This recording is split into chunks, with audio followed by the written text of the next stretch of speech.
주님께서 여러분과 함께 또한 사제의 영과 함께 루카가 전한 거룩한 복음입니다. 주님 영광 받으소서. 그때 예수님의 어머니와 형제들이 예수님을 찾아왔지만 군중 때문에 가까이 갈 수가 없었다. 그래서 누가 예수님께 스승님의 어머님과 형제들이 스승님을 뵈려고 밖에 서 계십니다 하고 알려드렸다. 그러자 예수님께서 그들에게 이르셨다. 내 어머니와 내 형제들은 하느님의 말씀을 듣고 실행하는 이 사람들이다. 주님의 말씀입니다. 그리스도님 찬미합니다.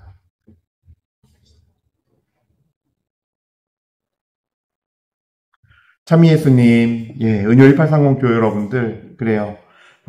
가을을 잘 즐기시나요? 그래요. 이 가을의 아름다움도 주님 안에 있는 것이니, 주님 안에서 잘 누리고 즐기셨으면 좋겠습니다. 오늘 이 미사를 봉헌하면서 또 우리 주님께 감사와 찬미 드립니다. 그리고 주 예수님 홀로 영광 받으소서. 아멘. 주님께 감사드립니다. 자, 오늘, 복음 말씀 보면요. 루카복음 8장 19절부터 21절까지의 말씀을 들었습니다. 스승님의 어머님과 형제들이 스승님을 뵈려고 밖에 서 계십니다 하고 알려드렸다. 그러자 예수님께서 그들에게 이르셨다. 내 어머니와 내 형제들은 하느님의 말씀을 듣고 실행하는 이 사람들이다. 하느님의 말씀을 듣고 실행하는 사람들을 바로 내 어머니와 내 형제로 예수님께서는 새로운 권위와 질서 위에 형제와 어머니와 가족들을 정의하십니다.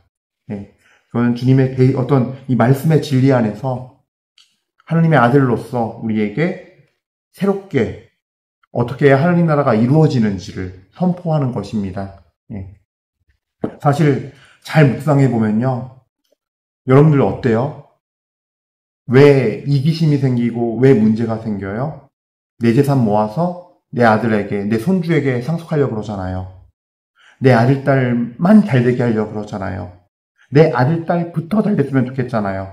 그러니까 정말 막말로 아주 딴 사람은 다 망해야 되고 우리만 잘 되면 돼 라는 부류의 사람들도 정말 이런 막말처럼 사는 사람들도 있는 반면에 대부분의 사람들 뭐예요? 내 아들, 딸부터 잘 되고 그 다음에 그래서 어찌 보면은 이 우리가 생각하는 우리 인간의 삶 속에서 생각하는 세상의 기준에서 바라보는 가족은 사실 사랑의 대상이기도 하지만 그 사랑 때문에 그 이기적인 사랑으로 바뀌어버려요.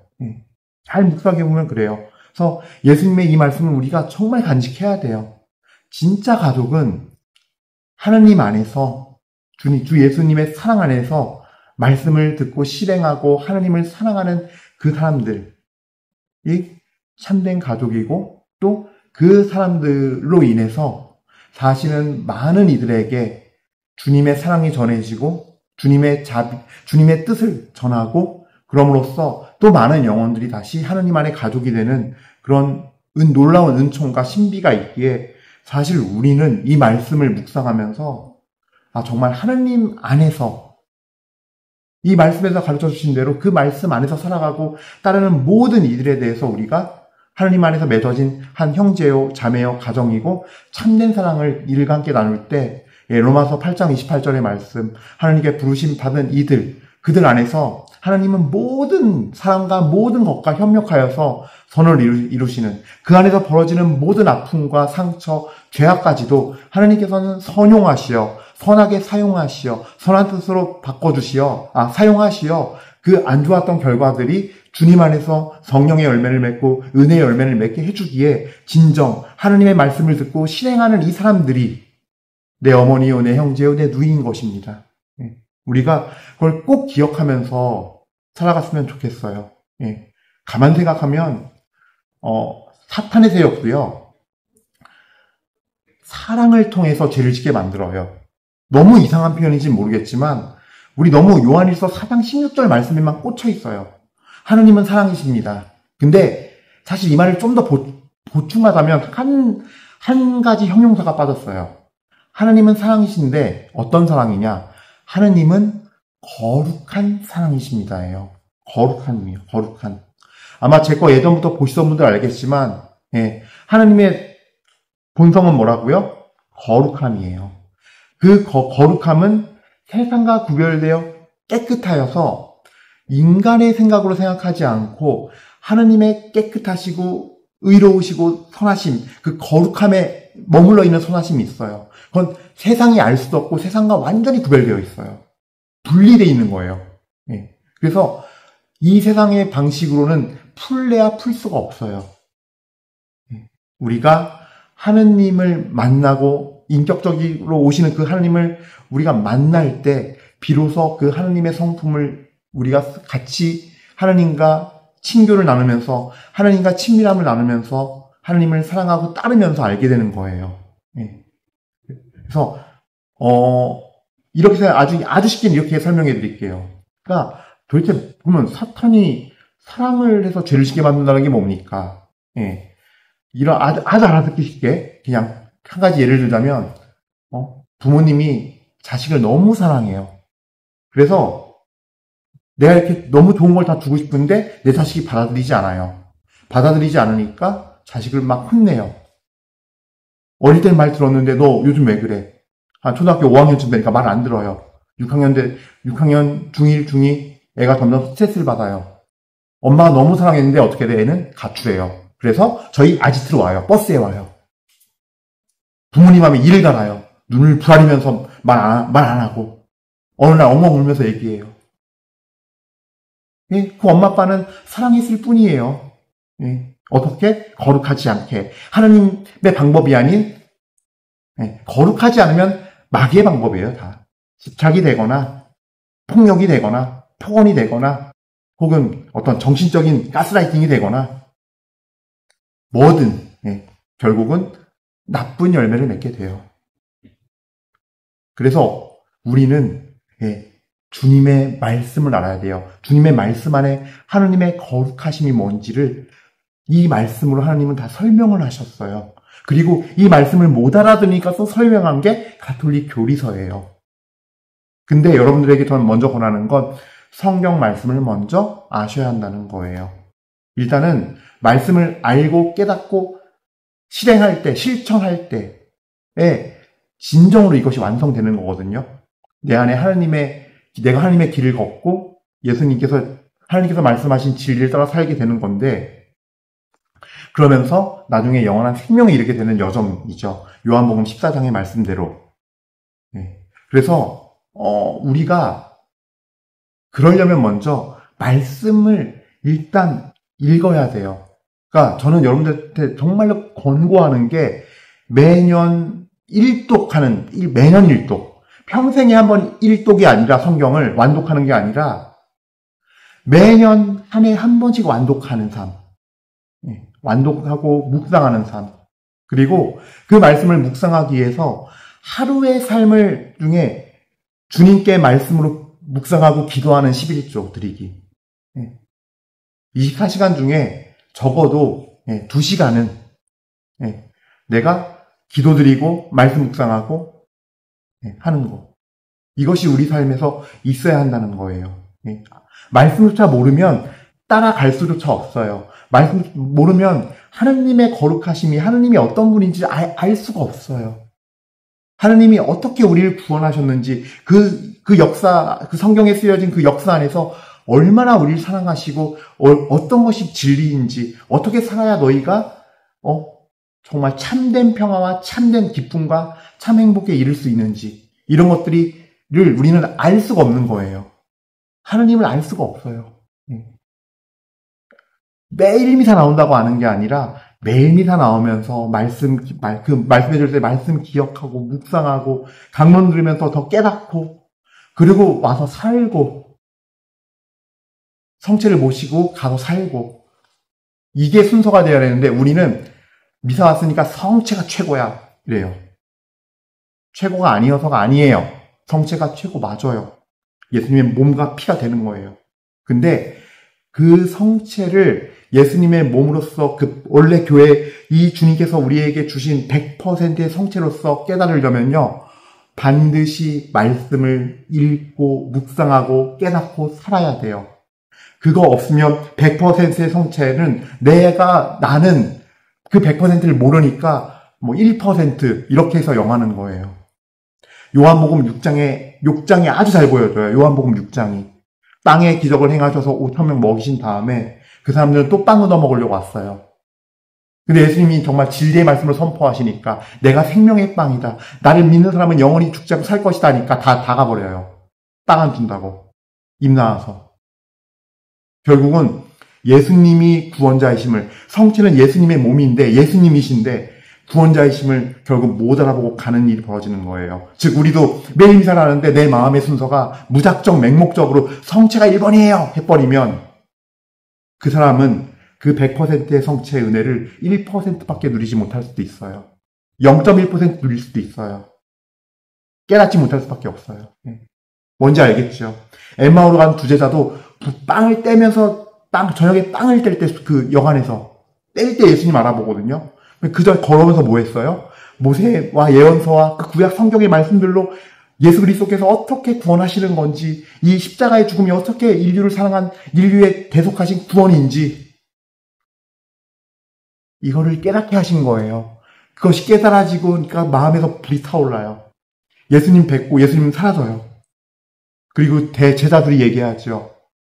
그분께서 우리에게 길에서 말씀하실 때 우리의 가슴이 얼마나 뜨거웠던가. 그래서 말씀을 알고 깨닫고 사는 것이 너무너무 중요한 거예요. 그래야 이 미사 때 사제의 손에 의해서 들어지고 높여지는 성체와 성혈을 진정 예수님으로 알아보시게 돼요. 그러니까 긴밀하게 연결되어 있는 거예요. 근데 이런 긴밀성과 이런 톱니바퀴 같은 아주 섬세한 진리의 영적인 진리, 계시의 진리의 원리를, 법칙을 받아들이지 않고 더 깊이 깨달으려고 그러지 않고 살아내려고 그러지 않으면 우리는 맹목적으로 성체 모시는 거라니까요. 맹목적으로. 맹목적이게 진짜 위험한 게 뭐냐면 사무엘 상권에서 전쟁이 일어났을 때 그 사제 사제 엘리 때였어요. 사무엘이 막 이제 어린 소년 시절이었고 그때 자기가 전쟁에서 지니까 우리 야훼 계약의 계를 모시고 오면 하느님의 계약의 계를 모시고 오면 이길 수 있어. 계약의 계까지 뺏기잖아요. 계약의 계가 승리의 공식이 아니에요. 그 계약의 계를 앞장 세웠을 때 이겼던 전쟁들은 여호수아기에서도 그렇고 여호수아서에서도 하나님께서 다 지침을 주세요. 지침을 주시고 그 말씀대로 딱 행하면서 계약의 계를 앞장 세워서 사제들이 갔기 때문에 승리한 거예요. 근데 계약의 계가 있으니까 승리하겠지? 뺏겨버려요. 아예 그냥. 똑같아요. 우리도. 성체는 예수님이니까 저거 모시면 나 되겠지? 아주 막연하고 맹목적이고 미신가주 같은 거예요. 그렇게 믿으면. 그래서 오늘 이 말씀이 너무 중요한 거예요. 그들에게 이르셨다. 내 어머니와 내 형제들은 하나님의 말씀을 듣고 실행하는 이 사람들이다. 단순히 깨달은 사람, 단순한 어떤 그런 깨달아진 사람이 아니라 하나님의 어머니요, 형제요, 누이인 거예요. 하나님은 그렇게 우리를 격상시켜주고 그 자리에 우리를 초대해 주시고 그렇게 하나님과 함께 사랑하며 살아갈 수 있도록 해주시는 그 지위까지, 그 권위까지 우리에게 주신다는 거죠. 그걸 정말 여러분들이 알았으면 좋겠고 깨달았으면 좋겠어요. 근데 그러려면요, 하나님이 있어야 되는데 이제 이게 핵심이에요. 저 오늘은 좀 한번 이렇게 생각해 봤으면 좋겠어요. 오늘 또 하필이면 너무너무 또 이렇게 피에트렐치나의 성비호사제, 우리가 흔히 오상의 비호사제라고 말씀하시는 그 성인이신데요. 다 아시겠지만 오상의 비호 성인은 오상, 예수님의 그 양손, 양발, 옆구리 창에 찔린 거, 그걸 5개의 상처라 그래서 오상이라고 그러죠. 그러니까 프란시스코 성인과 더불어 우리 교회 역사 안에서는 몇 되지 않으시는 이 오상을 받으신 성인이세요. 무려 50년간. 그래서 정말로 십자가에 손이 뚫린 것처럼 손이 어느 주님께 받으셔서 뚫렸고 평생 피를 매일같이 이 피 흘린 양이 있었다 그래요. 제가 알기로는 한 400, 500 정도, 그러니까 0.5리터 정도씩 흘리셨던 걸로 알고 있거든요. 어쨌든 2002년도에 요한 바오로 2세 교황님께서 이제 시성을 하셨는데요. 이분이 특별한 은사들이 있었는데, 저는 은사를 중심으로 얘기하려는 게 아니라 그 전반적인 걸 말씀드리려는 거예요. 아주 좀 통합해서.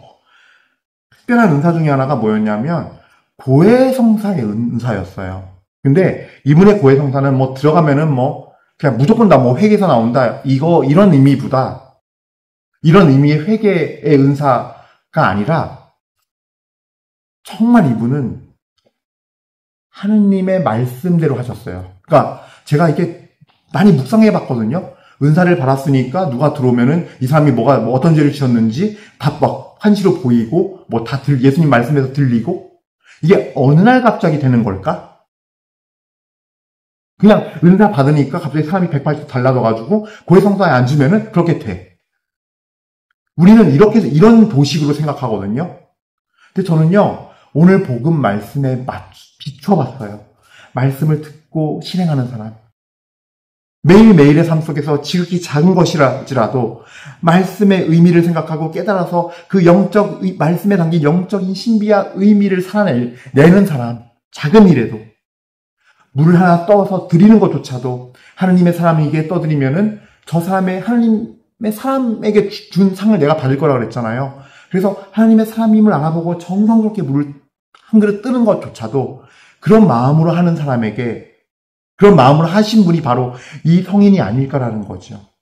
고해실에 들어갈 때 처음부터 그렇게 갑자기 은혜가 임해가지고 갑자기 그런 것이 아니라 하느님 보시기에 모든 삶을 그렇게 사셨겠지만 고해실에서도, 어떤 고해는요, 고해성사 아닌 거 많아요, 실제로. 신자분들은요, 난 고해했다 얘기하지만 정말 솔직하게 말씀드리면요, 10명 중에 8명, 9명은 다시 봐야 돼요, 성사. 그렇게 보시면 안 돼요, 사실은. 저 22년의 사제 생활 경험으로 말씀드리는 거예요. 말 그대로 곧닥으로 보면은 그거 성사 아니에요. 제가 물어볼게요. 그렇게 성사 보시니까 내 삶이 바뀌었던가요? 내 삶에 은혜가 있던가요? 내 삶이 변화가 되었던가요? 여기서 변화됐다, 은혜를 받았다는, 뭐 내가 기도하는 아들이 시험 합격하고, 뭐 갑자기 애가 잘 되고, 뭐 내가 바라던 뭐가 이루어지고, 이거 말고요. 내 안에 성령의 열매가 맺어져서 내가 정말로 어떤 고난과 어려움과 내 가정 환경의 어려움 속에서도 평화가 있고 기쁨이 있고 예수님을 더 향해 살게 되며 내가 더 선한 삶을 살고 의로운 삶을 사나요? 성령의 열매를 그래서 맺나요? 라고 여쭤보는 거예요. 지난번에 지었던데 또 지어서 똑같은 거 고해할 거예요. 지난번에 했던 악습 똑같이 해가지고 또 할 거예요. 잘 생각해 보세요. 내가 중독자인가 지금? 중독됐나? 왜 이러지? 꼭 술 마시면은 깽판 치고 싸우고, 아니면 꼭 뭐 하면은, 꼭 하면은, 아내하고 남편하고 싸우고, 뭐 하고. 싸움 중독인가 지금 나? 내가 투견인가? 그럴 수도 있어요. 영화에서 보는 것처럼 걔인데, 막 여기서 이제 이 관객들이 마귀들이죠. 마귀들이 막 돈 벌면서, 야, 이번에 막 싸워, 물어. 네 남편 물어뜯어. 네 아내 물어뜯어. 어쩌면 우리는 그런 투견장에 갇힌 가련한 존재일 수도 있어요. 네. 바뀌는 게 없잖아요. 네. 그래서 진짜 성사 보는 거 보면요, 정말로, 예. 하나님께서 이 사람의 성사를 인정하실까 싶을 정도가 거의 대부분이에요. 거의 대부분. 네. 근데 이 오상의 비 오신 분님께서도 안 그러셨겠어요? 근데 이분은 우리 대부분의 신부들과 다른 건 이분은 내보냈겠죠. 다시 준비해 오라고. 저는 그랬을 것 같아요. 그 말씀의 실을 살아내는 시작을 했을 것 같아요. 나에게 지금 이 말씀이 깨달아져서 내가 이거 정말 실천해야겠다. 그렇게 혼내고 쫓아내는 거, 그렇게 이유 설명 다 해드리고, 책망하고, 훈계하고 쫓아내는 거, 사제도 부담이에요. 사제도 싫어요. 나가서 빤하죠. 나가서 여기서 들은 대로 진짜 자기가 본인이 뉘우쳐야겠다는 분들도 계시겠지만 또 아닌 분들은 나가서 막 욕하고 다니고 막 진짜 없는 말 막 그런 뜻으로 한 거 아닌데 막 왜곡시켜서 막 얘기하고 본질이 다 흐트러져서 자기 감정 상하니까 감정 상한 거 중심으로 내 감정을 상하게 하고 날 아프게 했으니까 상처 준 나쁜 신부니까 더 중심이 돼서 그게 주제가 돼서 막 얘기하고 다닐 거고, 특히 본당 신부님이면 더 부담되죠. 네. 그래서 대부분의 우리 부끄럽게 우리 사제들 타협해요. 적당히 하자, 됐다, 아유 나도 힘들고 저 사람들도 힘들다. 하나님 자비하시니까 다 용서하시겠지? 신자들도 하나님 자비하시니까 다 용서하시겠지? 대충 고해하고, 대충 듣고, 대충 보석 주고, 대충 용서, 사제경 받쳐주고. 이게 우리 인간의 욕심이 개입돼서 타협이 돼서 대충, 그리고 그 대충의 근거는 하나님은 자비하시고 사랑이 많으시니까 다 용서하실 거야. 하나님한테 물어봤어요? 그걸 하나님의 뜻을 물어봤냐고요. 진짜 이런 것까지도 자비하셔서 다 용서하시는 하나님 맞냐고요. 고해하는 신자도 사제도 물어봤을까요? 전 물어본 적 없어요. 부끄럽게도. 근데 이렇게 장황하게 말씀드린 건 오상의 비호사제께서는 그냥 그대로 한 거죠. 계시의 진리대로, 우리 교회가 가르치는 바대로, 말씀에 근거하여, 말씀의 진리에, 계시의 진리에 근거하여 가르치는 대로 앉았을 때, 아니면 훈계에서 보내고, 훈계에서 말 안 듣고 대들면 책망하고 꾸짖어서 보내고, 분명 그랬을 거예요. 어느 상황에서도 흔들림 없이 말씀대로 실천하니까, 우리는 이렇게 생각하거든요. 말씀대로 실천하니까 실천하는 순간부터 막 드라마틱한 역사가 일어나야 돼요. 막 그 사람이 막 회개하고 울고, 막 내가 이렇게 하니까 막 사람이 변화되고, 막 나를 인정해주고, 교회에서 막 내가 성당에서 내 자리가 생기고, 막 6개월, 1년 지나니까, 우리 이렇게 또 그림을 그려요. 이렇게 돼야 하는 것이 하나님 말씀대로 했을 때 바로바로 잘 돼야 돼. 라고 흔한 착각에 빠져요. 근데 아니에요. 마태복음 5장 말씀대로 하느님 이름 때문에 하느님의 일을 하다가 오는 건 처음에 박해예요. 조롱이고 멸시예요. 우린 그러니까 참된 행복에 그게 들어가 있는 거예요. 정말로 믿고서 하면은 다 변화되고 다 날 좋게 봐주면, 칭찬해주면 그런 말씀이 참된 행복에 진목팔단에 없겠지요. 들어가 있지가 않겠죠. 근데 말씀대로 처음에 하면은 저항을 받고 공격을 받는 것이 당연한 것이다라는 거죠. 그러니까 성인께서 그렇게 하셨으니까 하나님께서 그 변하지 않는 마음, 그 거룩한 하나님의 성품을 그대로 지니고 하는 그 마음을 보시고 그 다음부터 허락하시기 시작하는 거죠. 그러니까 어떤 사람 들어오니까 어떤 형제가 고백하는데 하나님께서 보여주시는 거죠. 왜 2차 대전 전쟁 당시에 당신 프랑스의 그 가정집 왜 72프랑 왜 약탈했냐고. 바로 회개해요. 거기서 바로 거기서 무릎 꿇고 엎드려 회개해요. 또 어떤 사람은 고해실 문 여는데 당신같이 아내 버리고서 다른 여자랑 살면서 그렇게 평생을 바람피고 살면서 그런 거에 대한 회개는 하나도 없이 잘못한 마음 하나도 없이 딴 것만 고해하려고 여기 들어왔군요. 나가십시오. 그래서 문 열자마자 나갔어요. 나가서 엄청 막 욕하고 했는데 다시 며칠 뒤에 돌아와서 눈물로 무릎 꿇고 회개하고. 이런 건 그냥 일어나는 역사가 아니라는 거예요. 얼마나 많은 세월 그렇게 고해성사를 정말 그 성경의 진리의 말씀에 근거해서, 교회의 진리의 가르침에 근거해서 그 원칙대로 지켜서 했을까. 또 그러면서 얼마나 많은 신자들이 대들고 욕하고 나가서 비방하고 다니고 비호사제를. 우리는 그거는 생각 안 하려고 그래요. 근데 그렇게까지 순종해야 모욕도 당하고, 모욕당하는 거 당연하고, 예수님 위해서 조롱당하고, 내 뜻이, 하느님의 뜻을 올바로 전한 것이 왜곡돼서, 변질돼서 공격당하고, 악한 마음을 지닌 자들에게 이런 것들을 안 겪을 수가 없는 거죠. 이런 것들을 겪어내니까, 그래도 한 마음으로, 거룩한 마음으로 주님을 따르니까, 그래, 내가 믿고 쓰는 비오다. 하나님 입장에서는요, 내가 믿고 쓰는 비오다. 너에게 들어가면 다 은혜가 이 말이라. 죄인들도 깨지리라. 길바닥 같은 존재는요, 고해성사 와서도요, 길바닥이기 때문에 완고하고 딱딱해서 그냥 적당히 내가 아는 것만 고해해요. 그 다 있다 생각해요. 그러면은 비오사제는 굴삭기로 깨는 거죠. 이 길바닥을 다. 갈아 엎어버리죠. 내보내죠. 다시 준비해오라고. 다시 하십시오. 하나님 듣지 않으십니다. 굴삭기로. 네. 그 굴삭기를 주신 거죠. 하나님께서 허락해 주신 거죠. 내가 너와 함께 있을 테니까 아니면 얘기해. 내가 다 굴삭기로 부술게. 그 길바닥들은.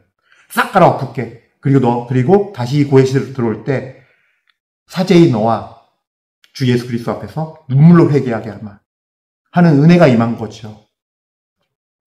네. 그래서 우리가 이 말씀을 듣고 실행한다는 게 쉽지가 않아요. 그럼에도 불구하고 순종하는 거예요. 알고도 그럼에도 불구하고 하는 거예요. 나에게 떨어질 불이, 눈총, 그 분노의 시선, 혹은 냉소적인 시선, 비판 어린 어떤 말들, 비난들 있겠지만 사실 하나님의 말씀을 듣고 산다는 건 그런 것도 수반해야 되는 거지요. 우리가 하나님의 뜻 안 따르고 그냥 평안하고 그냥 살면요, 가는 곳은 따로 있어요. 좁은 길로 안 가면 넓은 길 가면 가는 곳은 따로 있어요. 거기 천국인 줄 알고 가는데 천국 아니에요. 근데 그런 자들에게는 아무 일도 일어나지 않아요. 평안해요. 평탄해요. 왜냐? 그대로 잘 가니까 멸망의 길로. 문제는 돌아서서 좁은 길을 갈 때 공격이 들어오는 거예요. 왜곡시켜서 막 비난하게 만들고, 막 무시하고 조롱하게 만들고, 막 대적하게 만들고, 이런 것들은 진짜 내가 주님을 따라가기 시작할 때, 왜? 한 영혼이 천국 가는 걸 알면 당연히 난리가 나겠지요. 어떤 세계에서? 마귀의 세계에서, 사탄의 세계에서는. 저 영혼 우리 쪽으로 끌어야 되는데. 또 더 무서운 게 뭐냐면요, 말씀을 듣고 실행하면요, 나만 변화되는 게 아니라 내가 그런 일들을 겪으면서 나를 비방하고 공격했던 사람들도 변화가 돼요. 사실은 깨지는 사람들이 또 있어요. 그 가운데서 다 그런다는 게 아니라 깨지고 변하는 사람이 있어서 한 영혼이 여러 사람을 끌고 가요. 더군다나 이 오상의 비오 사제 같은 사제 한 명의 힘은 또 더 크고요. 사제라서 큰 게 아니라 그렇죠. 사제로서 이제 그렇게 변화해서 정말로 주님 말씀 안에 온전히 순종하며 살아갈 때 빛이 되어 거룩함의 어떤 성품을 지니고 살아가서 살 때 자연스럽게 더 많은 영향력을 줄 수 있거든요. 그럼 많은 영혼들이 구원되니까. 그러니까 더 난리가 나는 거죠. 그래서 우리가 주님의 형제가 되기 시작하면은 당연히 되기 시작하고 결심하고 따라가면요, 당연히 처음부터 만사형통이고 처음부터 꽃길이 열리는 게 아니라 당연히 그런 고통과 어려움과 박해가 있을 수밖에 없다라는 거예요. 못 가게 막으려고, 어떻게든 하나님과 떨어뜨리려고, 포기하게 만들려고 하는 거죠. 그래서 여러분들 그런 것들을 잘 아시고 정말로 그럼에도 불구하고 주님 말씀 꼭 붙들고 매년 1도 완독하고 깨닫는 거 살아내면서 예수님한테 우리 형제란 얘기 듣고 내 누이란 얘기 듣고 제일 영광스러운 거는 나의 신부란 얘기 듣는 거겠죠. 신랑이신 예수 그리스도. 왜냐면은 부부가 제일 가까운 사이니까. 그래서 여러분들 모두에게 그 은혜가 있기를 축복드립니다. 아멘.